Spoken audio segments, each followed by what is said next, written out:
Chicago, 2011. A cop is murdered. Police and prosecutors swear they have the trigger man. He swears he didn't do it. How far will each side go to prove they're right? Like it's just one bombshell after another, where you're like, what? The story of a PlayStation, a brain-eating amoeba, and the relentless pursuit of justice. Off Duty, out now. Listen wherever you get your podcasts. This message comes from Jackson. Taxes aren't something you can only think about once a year. With investments, planning for tax day is year-round. Fortunately, Jackson offers tax-efficient products. Visit jackson.com for more information on how our products can make your tax bill a little bit less painful. Jackson is short for Jackson Financial Incorporated, Jackson National Life Insurance Company, Lansing, Michigan, and Jackson National Life Insurance Company of New York, Purchase, New York. Howdy, howdy, ho, and welcome to Fantasy Fan Fellas. I'm Hayden, producer of the Fantasy Fangirls podcast and your resident lover of all things Sanderson. And I'm Steven, your bookish internet goofball, but you can call me the Smash Daddy. And we are currently deep diving Brandon Sanderson's fantasy epic, Mistborn. But here's the catch. Steven here has not read Mistborn before. That's right, hey. So each week, you'll get my unfiltered, raw reactions to every single chapter. And along the way, we'll do character deep dives, magic explainers, and Steven will even try to guess what's next. Spoiler alert, he'll be wrong. Newsflash, I'm never wrong. Episodes come out every Wednesday, and you can find Fantasy Fan Fellas wherever you get your podcasts. Hello, everybody, and welcome back to the Psych Legal Pop Podcast. This is a podcast where we talk about popular culture through the lens of an attorney and a therapist. I'm Brooke Brigham, I'm the attorney. And I'm Tess Brigham, I'm the therapist. And today we are going to be talking about a new documentary on Netflix called Oklahoma City Bombing, American Terror. And this is about, of course, the Oklahoma City bombing that took place April 19th, 1995 at the Alfred P. Murrah Federal building in Oklahoma City. So before we get into the documentary, I'm going to read a synopsis so we can get an overall look, and then we'll dive in deeper. So on the morning of April 19th, 1995, an ex-Army soldier and security guard named Timothy McVeigh parked a rented Ryder truck in front of the Alfred P. Murrah Federal Building in downtown Oklahoma City. He was about to commit mass murder. Inside the vehicle was a powerful bomb made out of a deadly cocktail of agricultural fertilizer, diesel fuel, and other chemicals. McVeigh got out, locked the door, and headed towards his getaway car. He ignited one timed fuse and then another. At precisely 9:02 a.m., the bomb exploded. Within moments, the surrounding area looked like a war zone.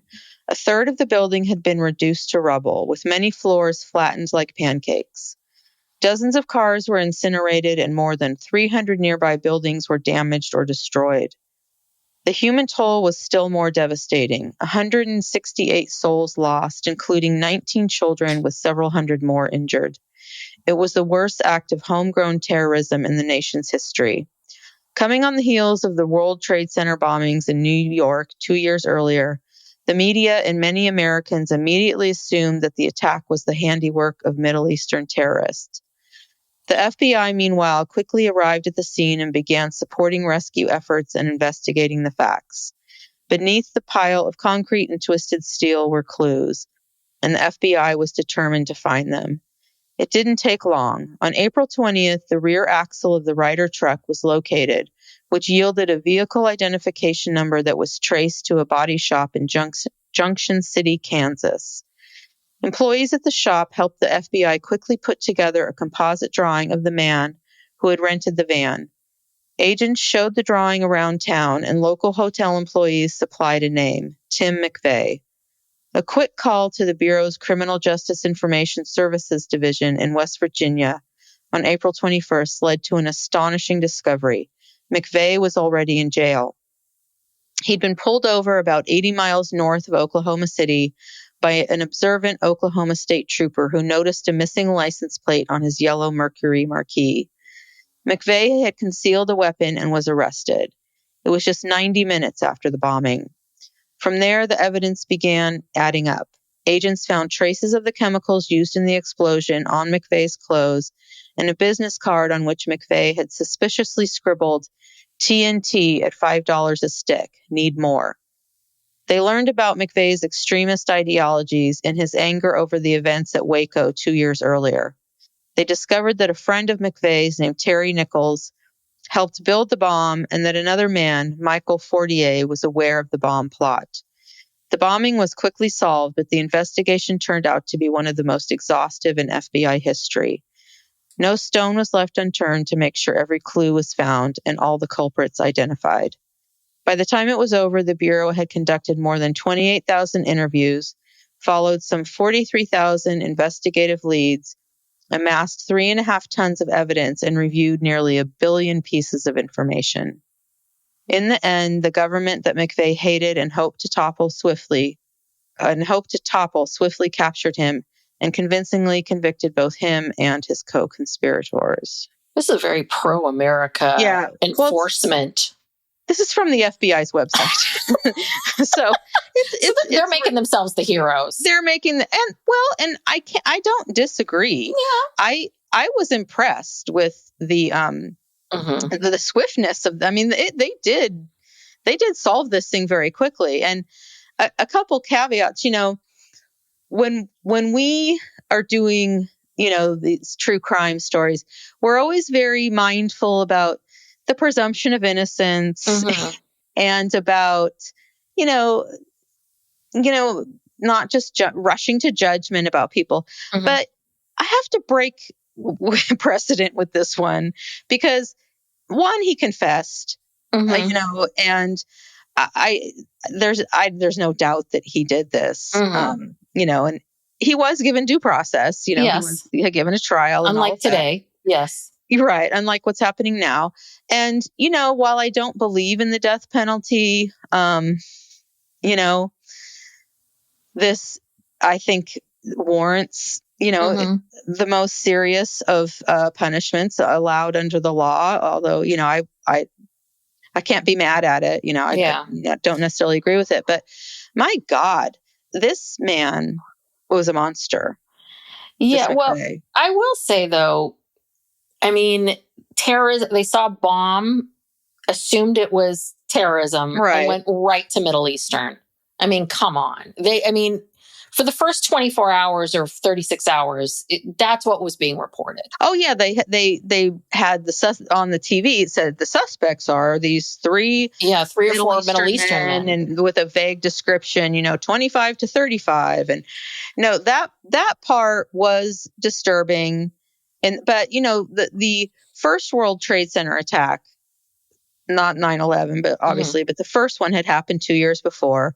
So we're already on this Middle Eastern thing. We had been through the Iraq War. Timothy McVeigh served in the first Iraq War.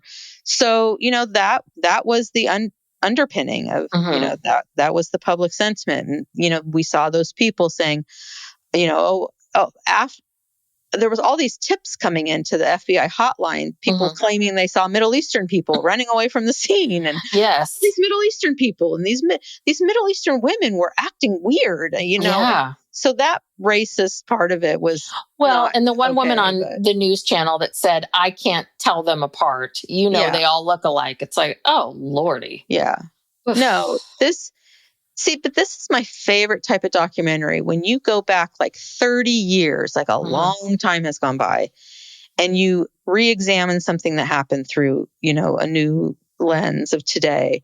To me, it's fascinating. Yeah.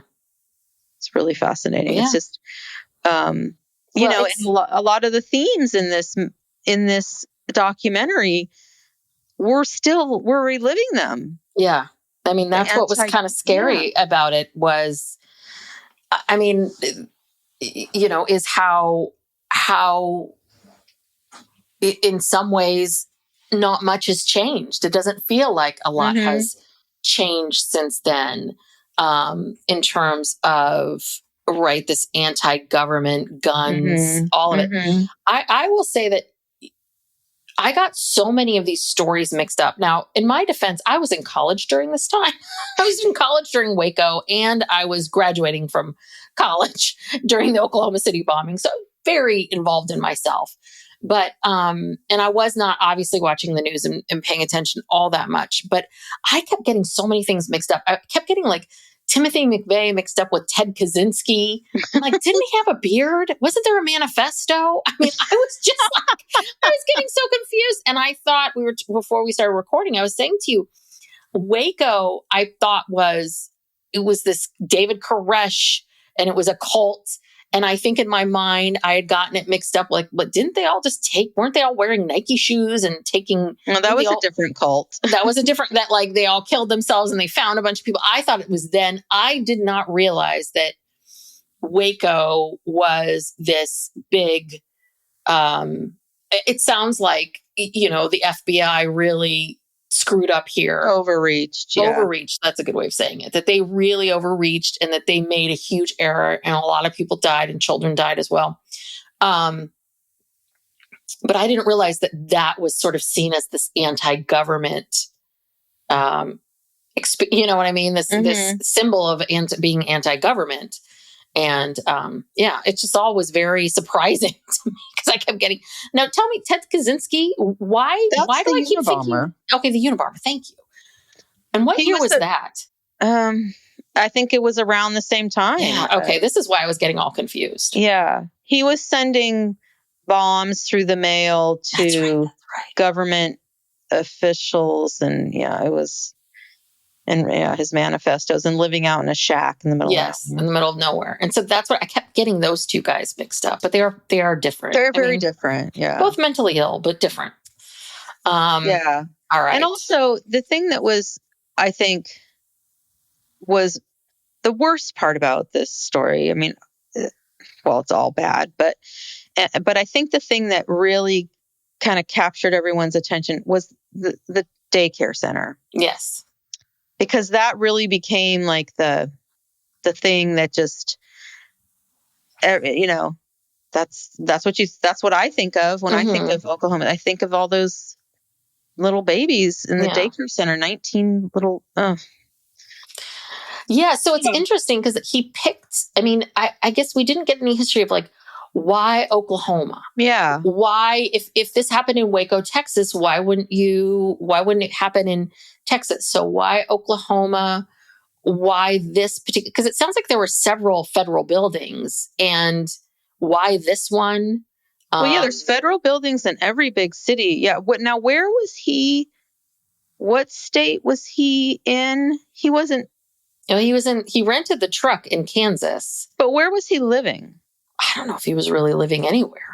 Because Terry Nichols was... That's right. He was living in that house with Terry Nichols and his brother.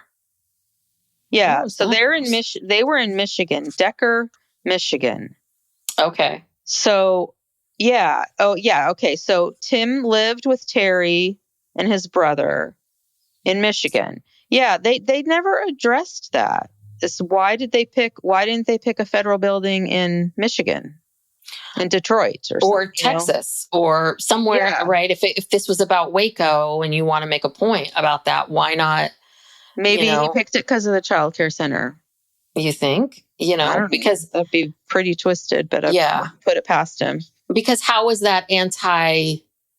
I understand. I don't understand.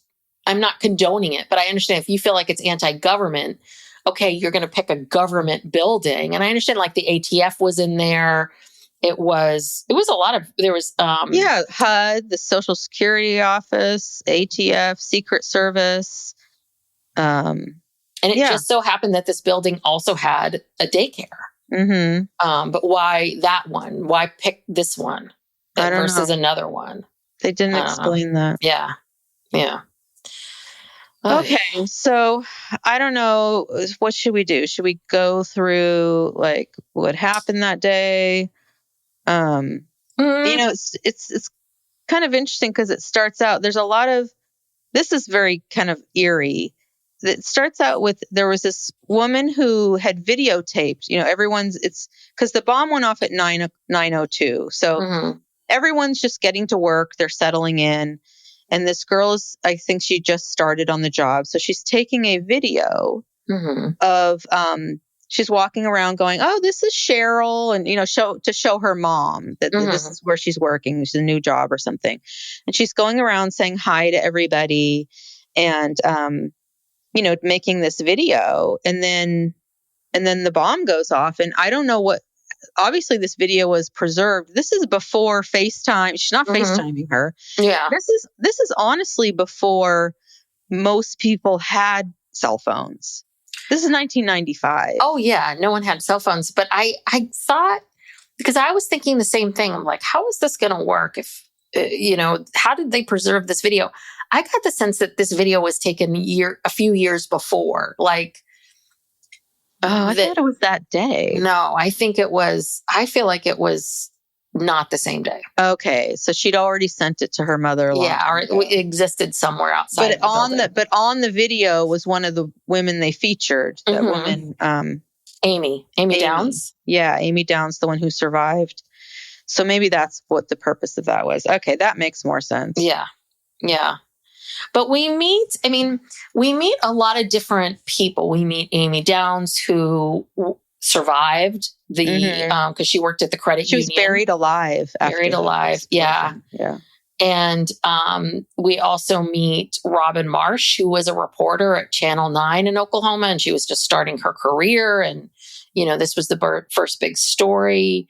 We meet Carl, who is an ER doctor who just happened to be, I guess he was a trauma specialist, an ER doctor, and he just happened to be, he went out to breakfast somewhere near there, and he just happened to be near the scene.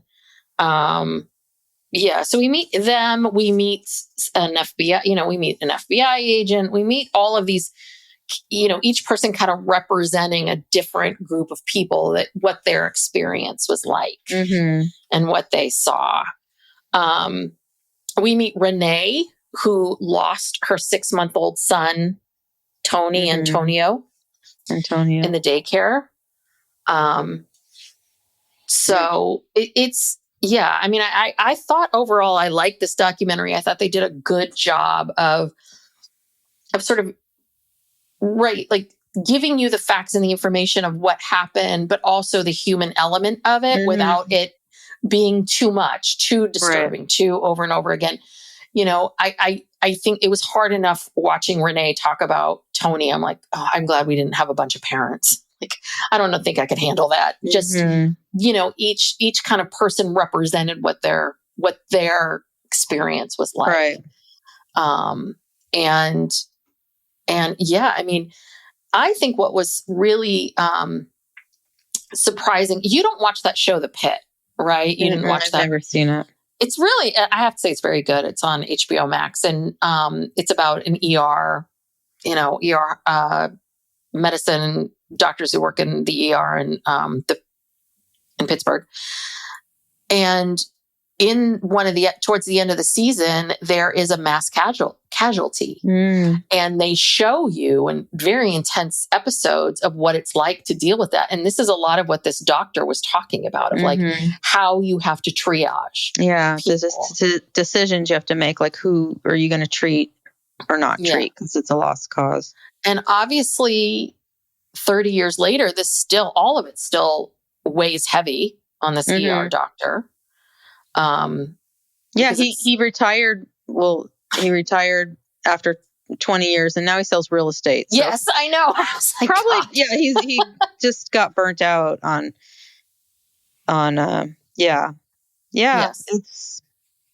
I was really, obviously I have seen the photos of it, but in the video, but for some reason, I don't remember the scope of the destruction being so. I don't know if it was that these are videos, maybe. I don't know. Maybe I wasn't watching TV either because you were in law. Were you in law school? I was in law school in 1993. There was a period of time when I was in law school that I didn't have a TV at all for like 2 years. I never watched TV.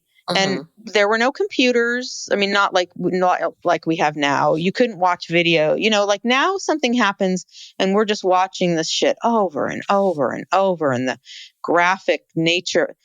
I don't recall seeing this kind of graphic coverage of this. The scope of the devastation to the building, the scope of like all these people coming out of the building, like bloody and half dead. And I was like, wow, like, we didn't have that kind of exposure to. Yeah, this was before the 24-hour news cycle. I think that's the other part of it too, is, as I was saying, like I was in college, we're college kids, like we weren't really watching the news. There wasn't an internet. No, so there were no phones. Like we weren't getting this information. So we would only get it. I'm a kid. Like I'm not buying newspapers. It is really interesting how news works. Like how easy it is to be removed from everything that's going on in the world. You hear about it, but if you're not looking at a newspaper, if you're not watching the nightly news, you're not seeing anything. But even on the nightly news or a newspaper, like there's only so much they can show. There's no, like a newspaper article about it would have, I don't know, half a dozen pictures maybe. On the nightly news, what you would get like the top news story of the day only gets like, I don't know, 3 to 5 minutes or something. Yeah, it's true. Yeah. And they're not showing this. It's not like today where you see these tragedies being filmed around the clock from all these different angles, and everyone has cameras. So everyone is catching every angle and moment and everything. So yeah, we did not experience these things the way we do now.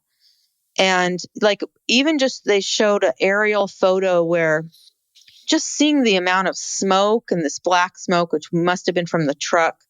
And then you just see how the half of the building was just ripped off, and it was all concrete. So it all came down like pancakes, until there was nowhere else for it to go, and crushed all these people. And this woman, Amy, was buried alive. Yeah. And by some miracle, they were able to rescue her and get her out of there.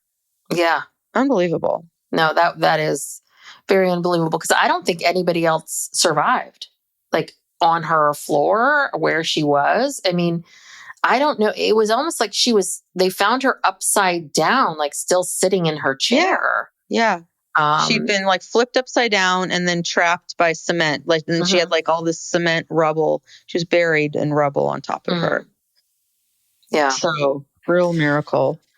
All right. Well, so this happens, and the bomb goes off, and I think it's the news media figures out, like, wait a second, April 19th, that's a 2-year anniversary of Waco. Is there some kind of connection? What's going on?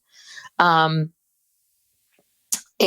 I guess, again, I didn't know this, but, in Waco, I guess they had gotten, so is this what happened? They got a tip that David Koresh and the Branch Davidians, they were amassing a tremendous amount of illegal weapons. And so the FBI felt like they had to go in, and they were trying to force them out. And I guess there was this standoff. I didn't realize there was a standoff on all these days. Like, and then it was on the 19th when they put the tear gas in. And a fire. Started this huge fire. Yeah. So the Branch Davidian was sort of, I've always felt like it was half of a cult, half, it was culty, because there was all these women and children in there that they claimed that the reason they were going in initially, from what I recall, was like, oh, there's women and children in there. But I think it was really because of this, because they were amassing all these guns, and maybe they had already caught wind, the FBI had already caught wind of, this is a anti-America, terror group, and they were trying to diffuse that. They were like, oh no, we can't have this out here in Texas, Yeah. So yeah, they had a 5-day siege where they were trying to get all these people to come out, and they're communicating with Koresh from inside and trying to negotiate. And then there was like this shootout that started, and then they started tear gassing, and then the fire broke out. 76 people, including 22 kids, died. Mm-hmm. So whatever happened to David Koresh? Did he die in that, or was he killed, or was he arrested? I can't even remember. No, I think he died. I'm not sure if it was from being shot or in the fire. Okay. But he did not survive that. Okay. Got it. So, and so after that, there were a number of protests. And I think this is the other thing too, because it sounds like a lot of the protests were happening more in Texas, right? Like that was the other thing too, is I didn't realize there were all these protests against the US, that there were a lot of these groups that were fighting back against government. And I think the government being involved. Yeah. Was it everywhere? Because I don't remember. I think anyone, anywhere in the country, it wasn't just Texas. I think it was anyone who was of the mind that the government was trying to infringe on people's right to bear arms was involved. Like people were forming militias, these extreme right-wing groups, anti-government groups. They were kind of organizing all over the country.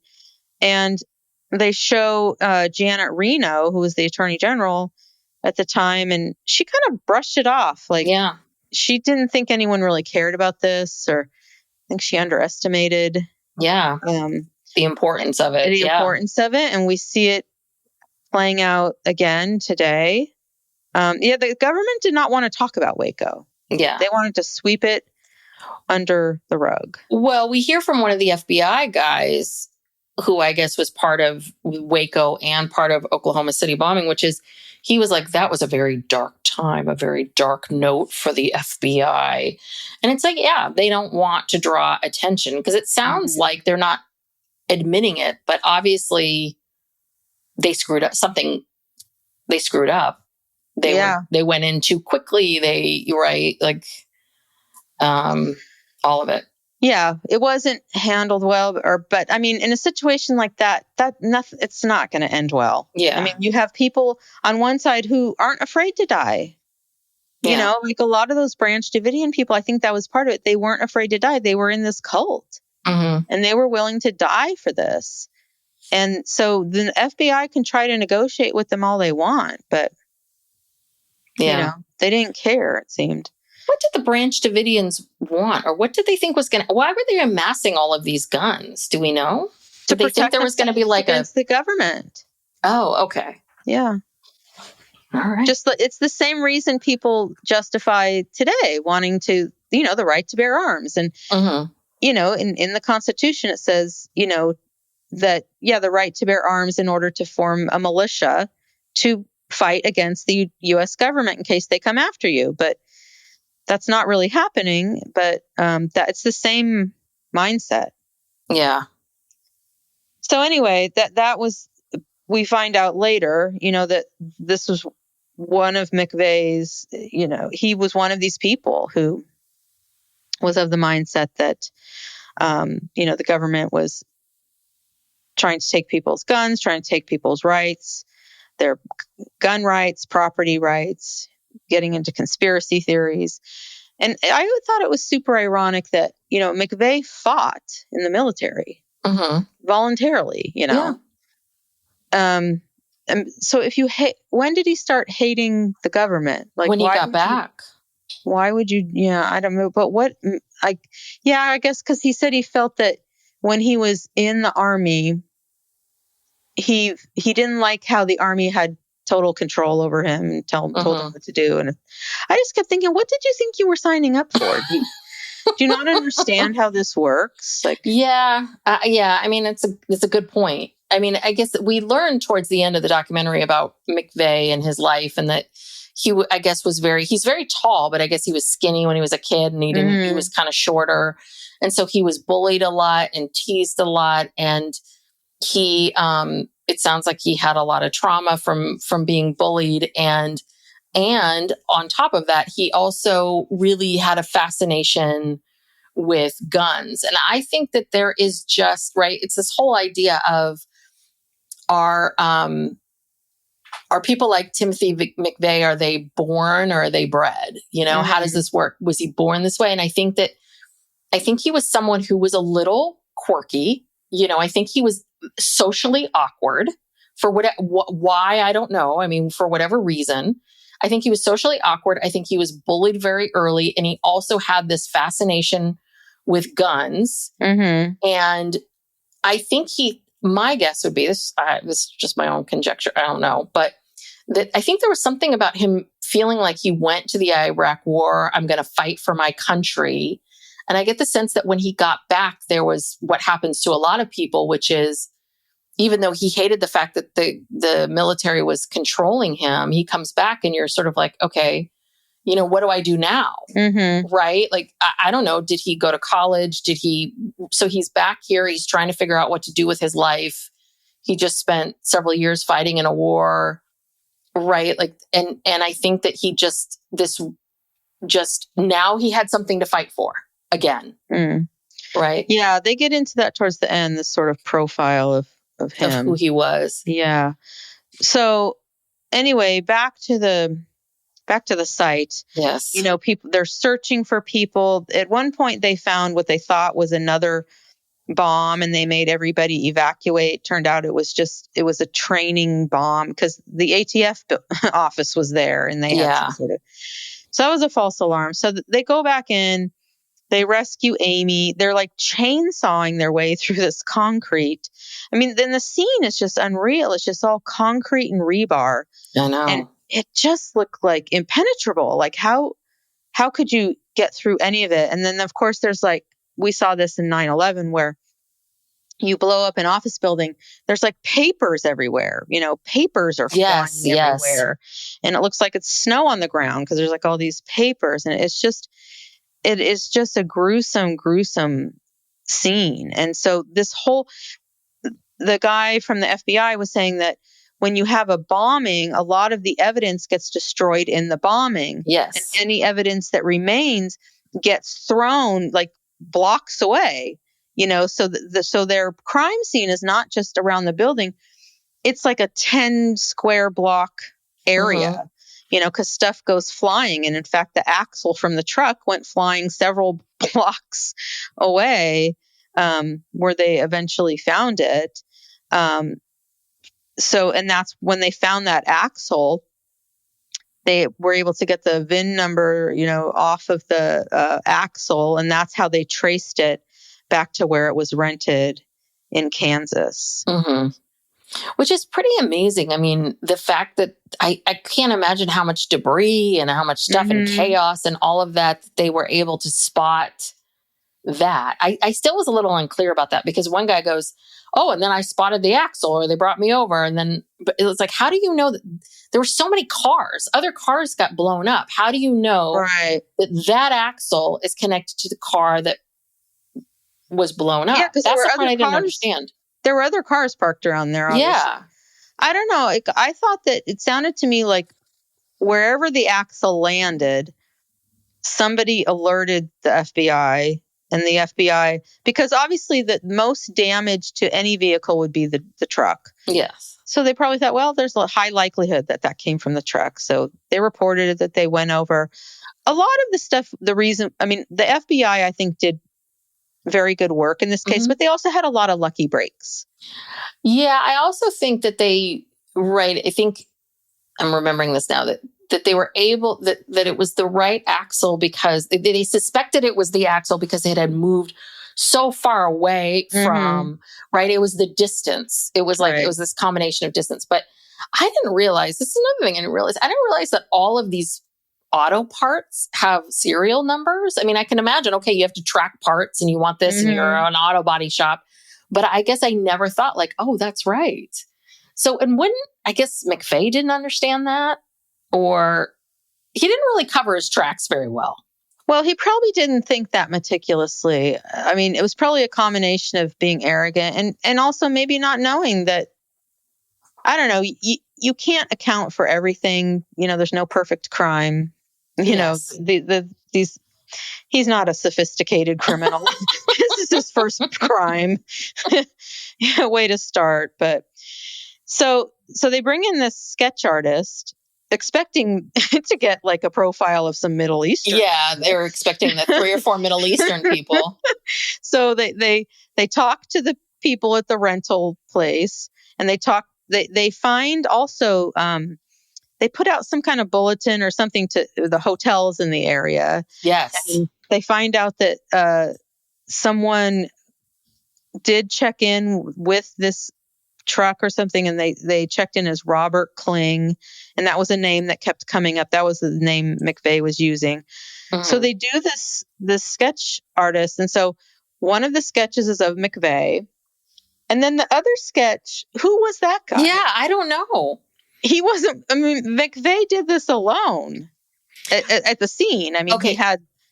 Because I think what happened was they interviewed 2 or 3 different people in the rental shop and said, tell me what you remember.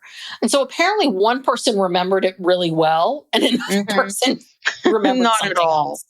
Because that guy looked nothing like McVeigh, and we never saw that guy. Psych Legal Pop. We'll be back after these messages. Chicago, 2011. A cop is murdered. Police and prosecutors swear they have the trigger man. He swears he didn't do it.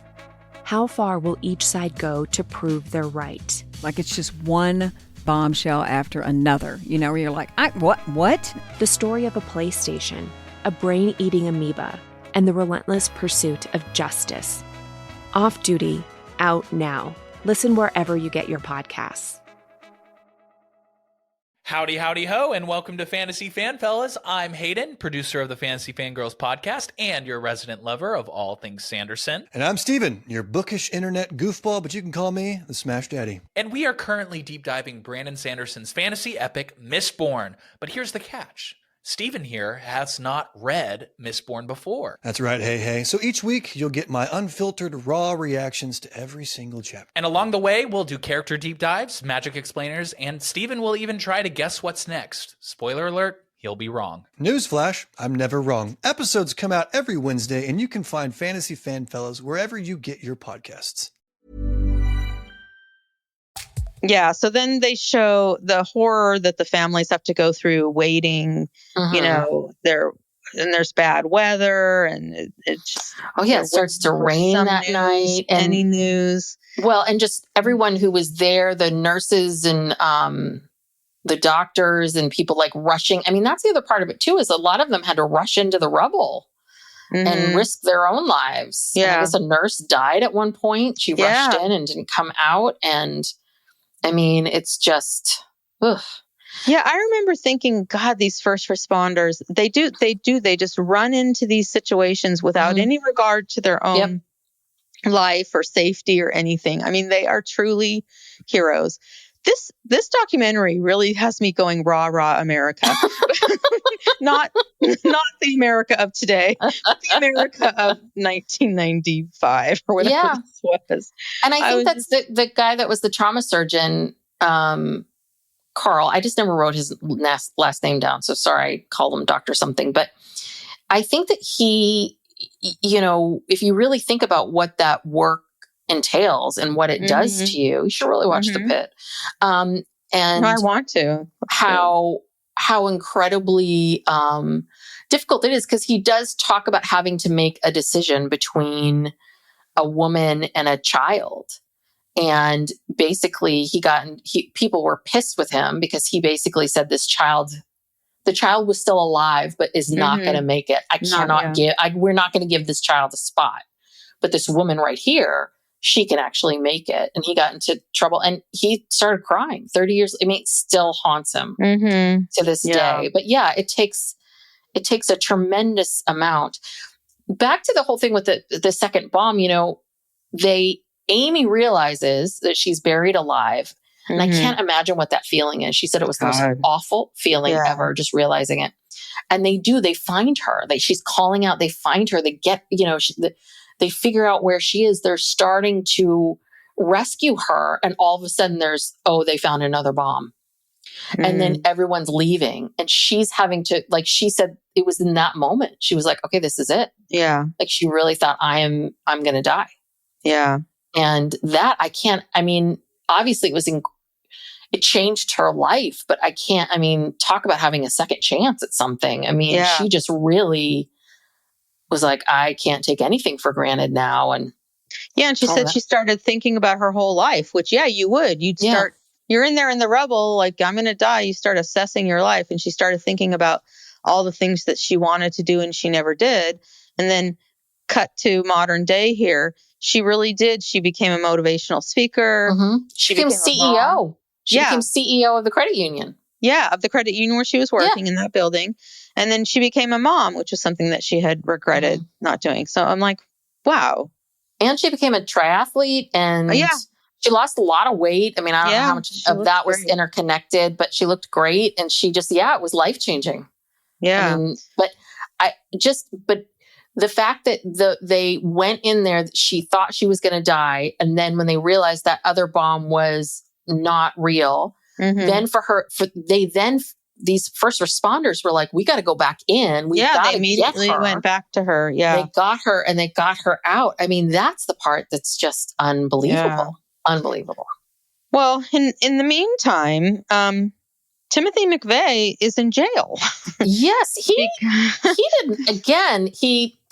didn't plan this out where he gets on he's leaving. He has a getaway car. There's a getaway car, but it doesn't have license plates on the back. It's like, dumb. Why wouldn't you have, wouldn't that draw a lot of attention? Yeah. Yeah. So this is like an hour after the bombing. Mm-hmm. He's tooling down the highway. This, sheriff's deputy or whatever sees him, no license plate, pulls him over, and McVeigh has a gun on him. Mm-hmm. And so he gets arrested. He takes him to the jail. And he said that normally on a misdemeanor, whatever, I guess, I don't know why carrying a concealed weapon is only a misdemeanor, but that normally he would have been out very quickly. The next day. By the next day, he would have bonded out.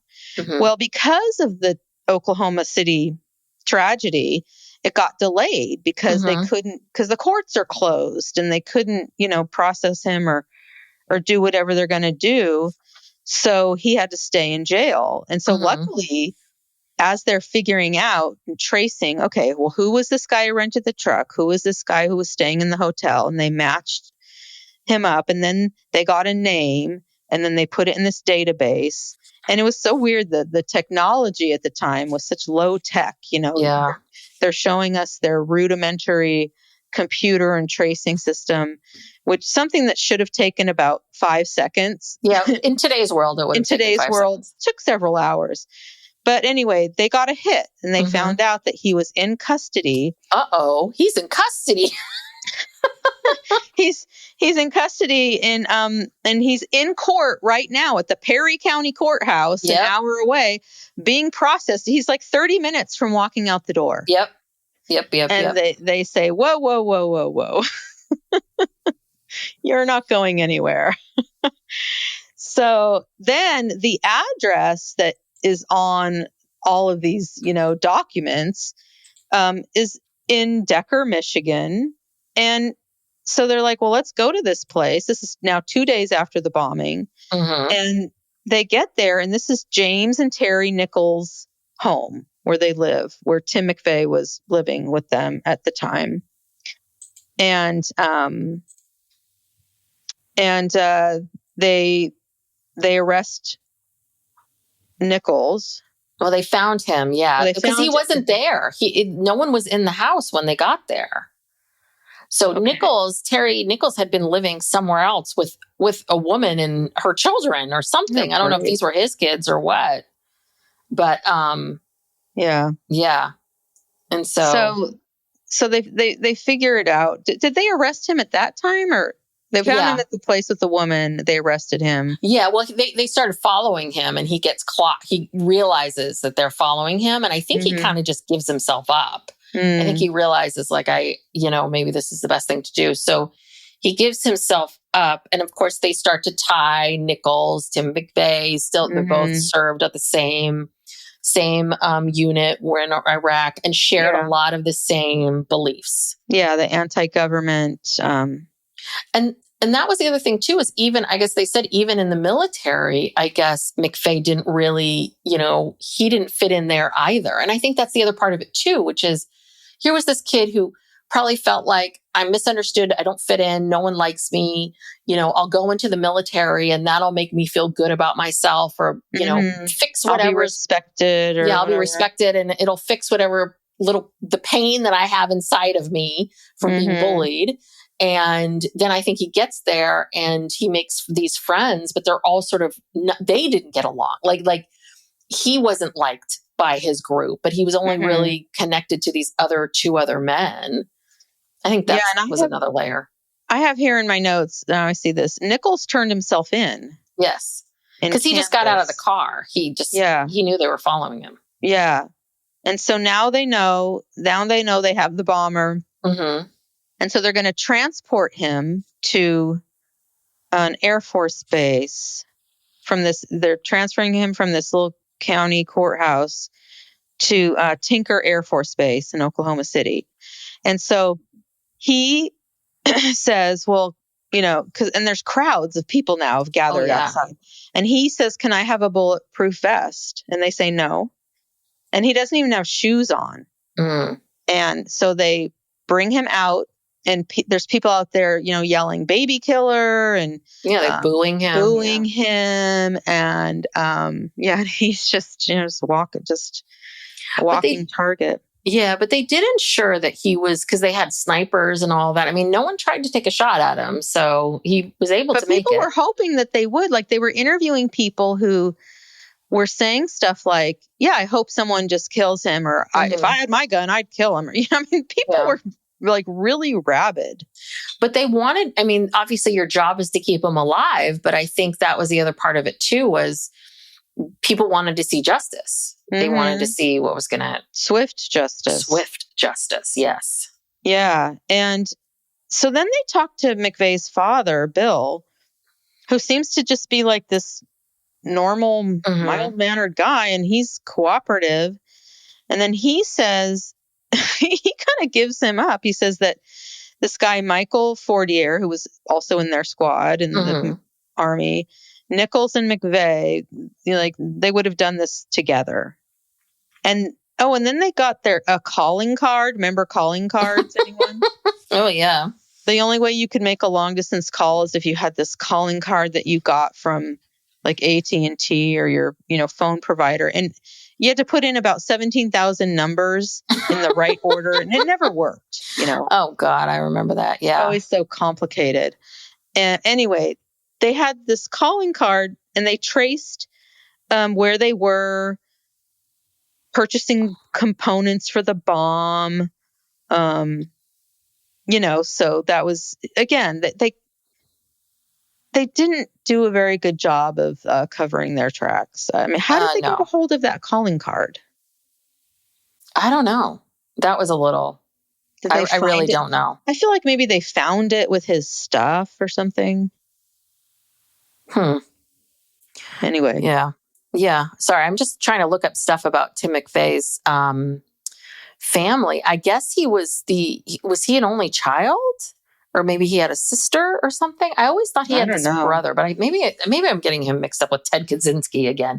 Did Ted Kaczynski's brother turned him in? Okay, and that he's written about this. Okay, that's why I kept thinking, doesn't he have a brother that keep getting these two mixed up? No, all right. No. Okay. I don't know if he but that was it tells you a lot about McVeigh and his family, that they called the dad and the dad turns him in. Yeah. Do you know what I mean? There's a little bit of, this isn't like the family wasn't all anti-government. They weren't talking about this, that this was very much McVeigh and a series of perfect storm of situations. Anyway. Yeah. So then they tracked down this Michael Fortier, and he was not involved in the bombing. He was living in Arizona. Mm-hmm. He was not involved in making the bomb or anything having to do with the bombing, but he knew what they were doing. He knew about this plot. They told him. All he needed to do was send an anonymous tip. Yes. He could have prevented the whole thing, but he didn't. So he took a plea deal to, testify against them. And he only ended up getting like 10 years or something. I have it at the end here. But, God, that fucker, like what? Yeah. Yeah, all he just called the anonymous tip line. You don't even have to identify yourself. Yeah, and that was the thing, is they knew they needed him, right? They needed 48, and because he was sort of like the least, he was in Arizona, he wasn't the one making the bombs, he knew about it. They had to, make a deal with him, and I guess he only did 10 years, and then I was like, how did he survive prison? And then, but then it was like, I guess he and his wife, she stood by him, are now in witness protection somewhere. And I was like, oh, yeah, they're going to have to, because I don't think people were going to let I was just kind of surprised that nothing happened to him. And I'm kind of surprised this Nichols guy, is he still alive? I mean, he's doing a life sentence without parole plus an additional 161 life sentences. Yes. Just in case anything goes wrong on appeal. I was like, wow, does that seem like overkill here? But they really want to make sure he never gets out. But I wonder, like, does he must have to sit in a cell like 23 hours a day. Like, what are these supermax prisons? Aren't they like 23 hours a day? Solitary confinement. I'm sure he's alone every day. 23 and a half hours a day. And I guess he gets to see sunlight a little bit. Probably no visitors. That's probably why they did that sentence. But so then there was this reporter, Lou Michelle, reporter in Buffalo, who interviewed McVeigh. And he said that he, thought, again, like you were talking about, he was bullied. He was very thin and small when he was a kid. He had no friends, no relationship with a woman, fit the description of a school shooter. Guns made him feel secure, trying to be this macho military guy. He got the Bronze Star in Iraq because he killed some people, I guess. But McVeigh described it as, when he was in the military, his freedom was taken away. He had to follow orders. He had, if they told him, go kill these people, he had to go kill these people, So, and then McVeigh describes, because this must have been a taped interview with this reporter where McVeigh is kind of going off on, and he has no remorse. Look, this guy has no remorse. He admits freely everything. You know what I mean? There's no whodunit here. And this is not a coerced, confession or anything like this. This guy is just, he wants you to know. Yeah. He wants you to know. And he said he felt lost when he came back home, and he wanted to explore fundamental rights, gun rights, and property rights. And then this reporter describes how he was basically driving around the country, going from gun show to gun show, listening to right-wing radio. Yeah. I mean, with all the conspiracy theories and all the government's going to take our guns away. So he's just indoctrinating himself. Yeah, he's looking for something to believe in. And now he's got something to believe in and a goal. And I guess he was one of the people that went to Waco, because we see a video of him outside of Waco. Yeah. So he was there. So, it's almost a little bit like, he was getting indoctrinated, and then there's Waco, or maybe Waco's part of it. And then he's like, he puts this plan together. Well, and he was obsessed with this book called The Turner Diaries. And it's written by this guy, William Pierce, who's a neo-Nazi white supremacist. And in the book, they call it the Bible for the right wing. This person, the main character, he's leading an insurrection against the federal government, and he blows up an FBI building with a car bomb. Yeah. And that's the whole... It wasn't even his idea. He's like, what book I love? Idea. I love the Turner Diaries. So this is what I need to do. I'm just going to model my life after the Turner Diaries. Yeah, I mean, but in the book, apparently, it describes like how to make a car bomb. I mean, talk about like, I mean, talk about like just, he was just a conduit. Do you know what I mean? It didn't feel like any of these ideas were his. None of it really rang true. He was looking for something and everything was taken. Everything was taken from something else. And the other thing that I was so confused about, and I don't feel like the documentary spent a lot of time on this, but okay, what were you thinking was going to happen? Like, okay, you're anti-government, you want to make a statement, Turner Diaries, blowing up FBI headquarters, but what was the purpose of it? Why? What did you think was going to happen? Where is it going to get you? Yeah. And so, did he, I guess my understanding from the documentary was that he thought it was going to start some kind of riot or be the thing that starts. I mean, did he think a bunch of militias were going to come out from the underground and it was going to be this big fight between these militias and the government? I mean, what were you hoping was going to happen? Well, and the way he was pretty sloppy and lazy with, how he executed this, I kind of think maybe he wanted to get caught. Like he wanted to become a martyr for these people. Because so he's doing this thing where this is like retaliation for Waco. And I think he thought that he was going to become the hero for these people. Yeah. And the documentary didn't really get into that. I don't know how did those people receive him? The anti-gun, anti-government people, do they think he's a hero? Do they think... I don't know. I don't listen to any of those shows. Yeah, I've never heard of the Turner Diaries. Or Rush Limbaugh. That's a throwback. But, I don't know who these people are on the radio. I don't listen to them. But I don't know. I mean, gosh. But he thought it would start a revolution.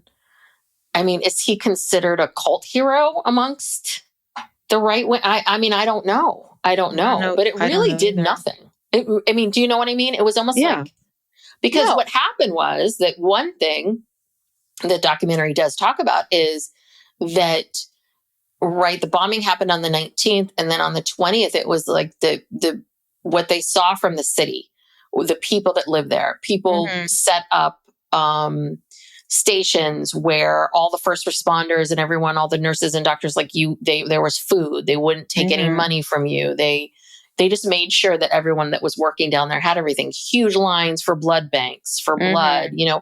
That's what they talked about, is that it got the city to come together and rally. And, it gave them that feeling of unity, which wasn't what McKay was looking for at all. No. Yeah. And then he caps this, interview off with saying, his message to the victims of this is that you're not the first person to lose a loved one. Shut the fuck up. You're nobody special. Get over it. I mean, this guy really just... Trust me, he feels the world has wounded him. He is so, just what you're talking about, martyr, a bit of a martyr. Like he is so wounded. You think you're the only person in the world that's ever been bullied, that's ever had a rough time of it. You don't think you're the only person who's ever been lost in the world. I mean, all of it. It's just, it's, you weren't going to become well-known or famous for anything else. Right? I mean, it was just a little bit like... Well, unfortunately, this scenario is becoming more and more... I mean, there's always been people like him, but I feel like this scenario is becoming worse and worse, with... These are the school shooters. These are the people who, this is all of this, the people, young men, let's not just say people, who feel like they haven't been given, the perfect life of, they're not getting laid and women are rejecting them. And it's not, just try being nice, I mean, just try being a decent person. Someone will have sex with you. It's like, this is ridiculous. Well, and that's the other one too, which they kind of glossed over, was how quickly everyone went to Middle Eastern. And then it's like, oh, yet again, it's a white guy. It's a young white guy, military. And that was the other thing the FBI was saying. And they were like, oh, he has a military haircut. It was almost a little bit like, oh, shit, you know?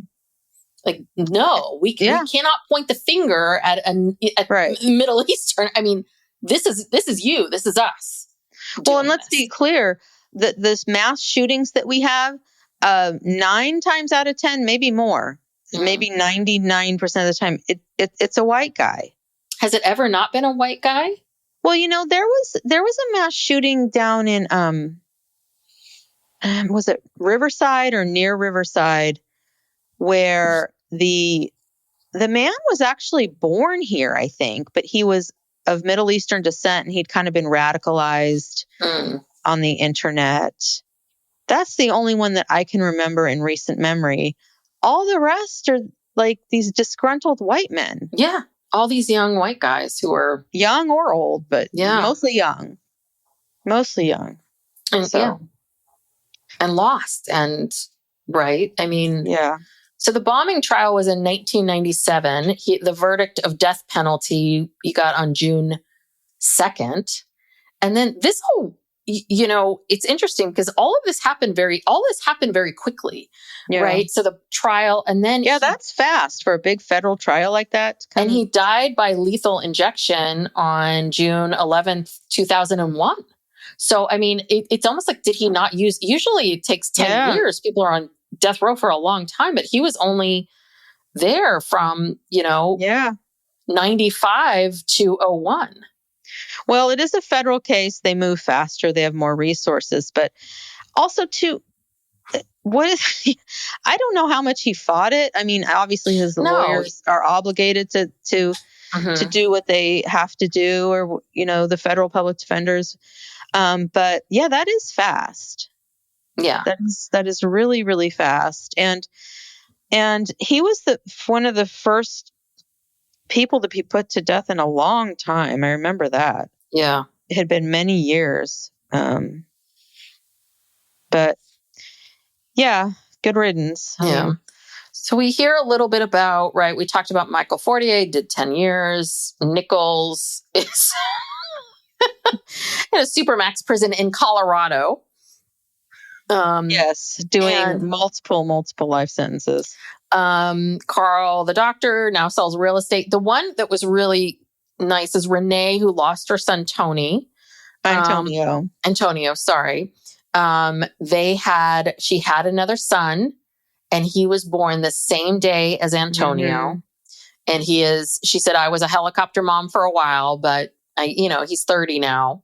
So, and they have dinner every Sunday. So that's a happy ending, for as happy as it's going to be. Yeah. For her. That's just so heartbreaking how she was thinking of her baby, because it started raining that night, and thinking, because it took them a while to find the children from the rubble, and they hadn't found them, and it was cold and raining. She was thinking, I mean, it's just heartbreaking. Yeah. It's really awful. Really, really awful. Because she talks about how realizing where the bomb was, like, wait, where was the bomb? You know, and Renee being like, and running. Because she worked like down the street.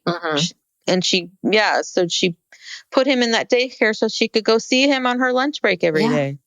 Yeah. God.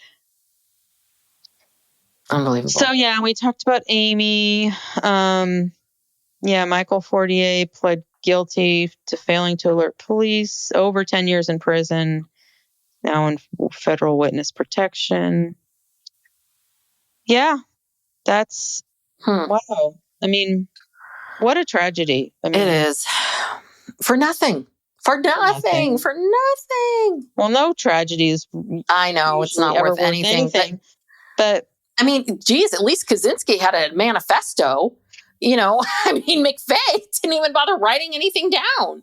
I mean, what really? You know what I mean? It's a little bit like, it was just this. I think he just got this idea in his head, and he never thought for 1 second, like, what's the long-term thing? Because here's the thing.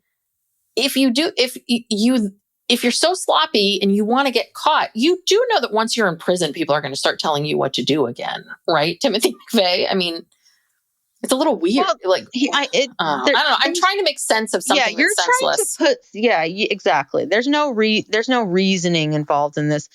This is a person who has no regard for human life whatsoever. And I don't know what he is. I don't know what his mental disorder is. I don't know what happened to him.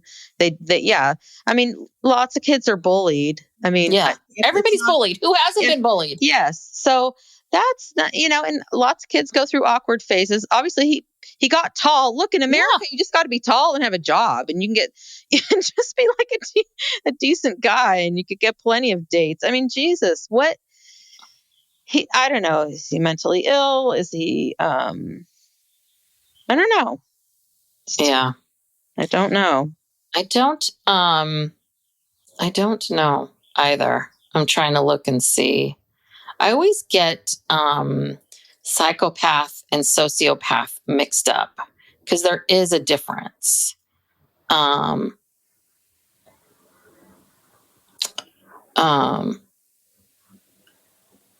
Let's see. Well, so what they're saying is, although he was often portrayed in the popular press as a psychopath, hell-bent on senseless revenge, psychiatrists correctly conclude that McVeigh, like most terrorists, was neither irrational nor deranged.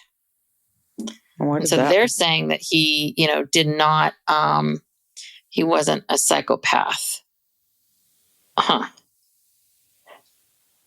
That's not always accurate. People that have this, do these abhorrent acts aren't necessarily always psychopaths. But there's a difference between sociopath and psychopath. One is, one has no regard for human life at all, and they cannot be rehabilitated. And then the other can be. I have to figure out which one is which.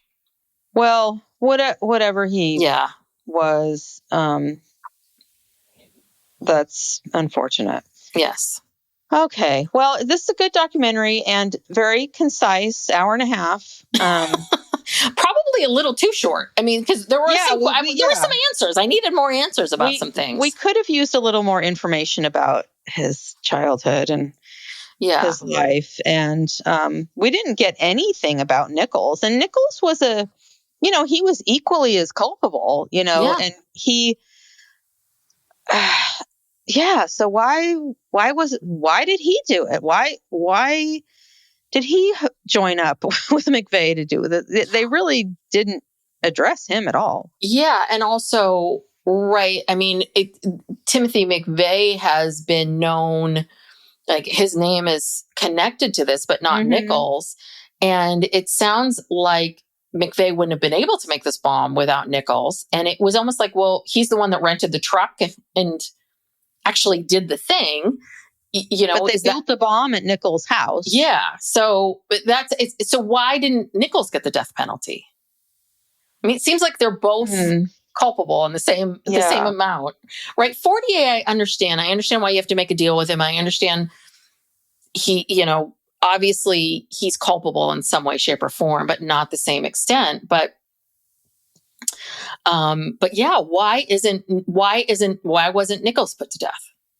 Well, it must be something in the federal statute about, because there's requirements for the death penalty, and they're different, federal, state, whatever. So unless you have to meet a certain criteria, so maybe he didn't meet the criteria because he wasn't present. He didn't help execute it. You know what I mean? Like he was part of the plot. He, helped build the bomb, and they did it on his property, but he didn't go to Oklahoma City and detonate the bomb. So they're just missing some element of what they need. Right. Here, I found it. Sorry. Sociopaths and psychopaths both display challenging behavior, but differ significantly. Sociopaths tend to be impulsive and struggle to form stable relationships due to their volatile nature, while psychopaths, known for their manipulative tendencies, pose dangers due to profound lack of empathy and remorse. So people use those words interchangeably. Psychopaths have no empathy, no remorse at all. I think there's a lot of sociopaths operating amongst us. Like there's a lot more people that kind of fall under that category. You mean just being impulsive and that impulsive. And the other thing is they say psychopaths, they cannot, right? It cannot be helped. There's something about, I think people attribute that a little bit more to genetics, and then sociopaths can be depending, on their willingness to be reformed, they can be treated. So anywho, that's always, because I know people use those words interchangeably, but I would have liked a little bit more about like, who is Timothy McVeigh, what got him to where he is, what's happening, more about Nichols and all that. So, but it was much more about sort of the bombing itself, the people that survived it, what they went through. So, right. And just remembering it. It's been 30 years and, just to keep these stories alive and, for people who are younger and even for us who we lived through, but apparently weren't paying any attention. No, I mean, look at me. God. You're like, what? Where's the manifesto? I'm waiting. Yes. I want to read the manifesto. I kept waiting for the sketch artist to have this big beard or something. I'm like, wait a second. I'm a little off here. It's just, anyway. Oh, goodness. All right. Well, wrap it up, Brooke. Well, thank you for joining us. We appreciate you listening. If you like our podcast, please make sure to subscribe and to also give us a 5-star rating and review. If you want extra content from us, we have a Patreon where we do a weekly bonus episode. We give you all of the free episodes ad-free. We have a tier where you can, in addition to the bonus episode, get a monthly true crime episode and a monthly Ask Us Anything bonus episodes. So go to patreon.com/psychlegalpodcast for that. And please, if you enjoy our podcast, share it with a friend. Yes. We also cover Sister Wives. Those episodes come out on Mondays. And we just started covering Poly Family. The best show on television. The best oh my God. If you have not seen the show, it's on TLC. And we're dropping those on Wednesdays because the show's on Tuesday nights. Yes. So that's a new one we're covering. And we have a big catalog of podcasts about all kinds of different documentaries. If that's your thing. So check us out. Check out our past episodes. And thanks so much for listening. Thank you. Bye.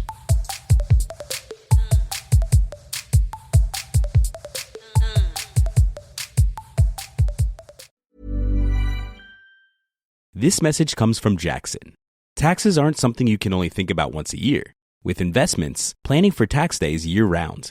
Fortunately, Jackson offers tax-efficient products. Visit jackson.com for more information on how our products can make your tax bill a little bit less painful. Jackson is short for Jackson Financial Incorporated, Jackson National Life Insurance Company, Lansing, Michigan, and Jackson National Life Insurance Company of New York, Purchase, New York. Howdy, howdy, ho, and welcome to Fantasy Fan Fellas. I'm Hayden, producer of the Fantasy Fangirls podcast and your resident lover of all things Sanderson. And I'm Steven, your bookish internet goofball, but you can call me the Smash Daddy. And we are currently deep diving Brandon Sanderson's fantasy epic, Mistborn. But here's the catch. Steven here has not read Mistborn before. That's right, hey. So each week, you'll get my unfiltered, raw reactions to every single chapter. And along the way, we'll do character deep dives, magic explainers, and Steven will even try to guess what's next. Spoiler alert, he'll be wrong. Newsflash, I'm never wrong. Episodes come out every Wednesday, and you can find Fantasy Fan Fellas wherever you get your podcasts. Does your day move faster than you can keep up? With new Gatorade Lower Sugar, my family and I can stay at the top of our game. No artificial flavors, sweeteners, or colors. 75% less sugar, and all the electrolytes of regular Gatorade. Now available nationwide.